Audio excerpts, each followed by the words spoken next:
Antigua টেস্টের প্রথম দিনের খেলা শেষে ওয়েস্ট ইন্ডিজের সংগ্রহ ৫ উইকেটে ২৫০ রান।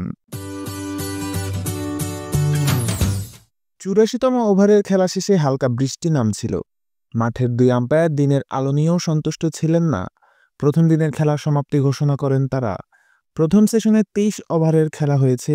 এই সময়ে ২ উইকেট হারিয়ে ৫০ রান তুলেছে ওয়েস্ট ইন্ডিজ। দ্বিতীয় সেশনে খেলা হয়েছে ৩১ ওভারের। ওয়েস্ট ইন্ডিজ ১টি উইকেট হারিয়ে এ সময় তুলেছে ৬৬ রান। শেষ সেশনে ৩০ ওভারে আরও ২টি উইকেট হারিয়ে ১৩৪ রান তুলেছে ওয়েস্ট ইন্ডিজ। প্রথম সেশনে ওভার প্রতি গড়ে রান উঠেছে ২.১৭।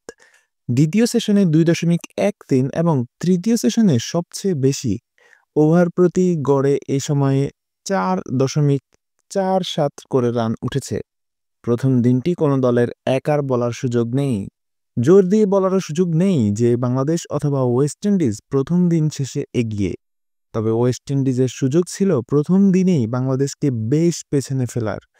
চতুর্থ উইকেটে ১৪০ রানে জুটি গড়েছিলেন অ্যাথানেজ ও লুইস। দুজনেই সেঞ্চুরি পেতে পারতেন, কিন্তু শেষ সেশনে ২০ বলের মধ্যে লুইস ৯৭ ও অ্যাথানেজ ৯০ রানে আউট হওয়ায় ম্যাচে ফেরার সুযোগ পায় বাংলাদেশ। বলা ভালো, ওয়েস্ট ইন্ডিজই সেই সুযোগটা তৈরি করে দিয়েছে, কারণ অ্যাথানেজ ও লুইস দুজনেই বাজে শট খেলে আউট হয়েছেন। আরও পরিষ্কার করে বললে তারা উইকেট দিয়ে এসেছেন। জশুয়া দা সিলভা ১৪ ও গ্রিভস ১১ রানে ক্রিজে অপরাজিত। প্রথম সেশনের মাঝ পথে নিজের টানা ২ ওভারে বাংলাদেশকে ২টি উইকেট এনে দেন পেসার তাসকিন আহমেদ। ১৪তম ওভারে ওয়েস্ট ইন্ডিজ অধিনায়ক ক্রেইগ ব্রাথওয়েটকে এলবিডব্লিউর ফাঁদে ফেলার পর ১৬তম ওভারে ফিরিয়েছেন কিচি কার্টিকে। মিডনে তাইজুলের হাতে সহজ ক্যাচ তুলে দেন কার্টি।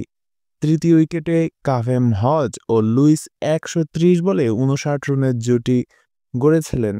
৩৭.৩ ওভারে হজ রান আউট হওয়ায় ভেঙেছে এই জুটি। আগামীকাল দ্বিতীয় দিনে ওয়েস্ট ইন্ডিজকে যত দ্রুত সম্ভব অল আউট করতে চাইবে বাংলাদেশ। বাংলাদেশের হয়ে ২টি উইকেট নেন তাসকিন, ১টি করে উইকেট তাইজুল ও মিরাজের। এতক্ষণ সাথে থাকবার জন্য ধন্যবাদ। নিত্য নতুন সকল ধরনের খবরাখবরের আপডেট পেতে আমাদের চ্যানেলটিকে সাবস্ক্রাইব করে রাখুন।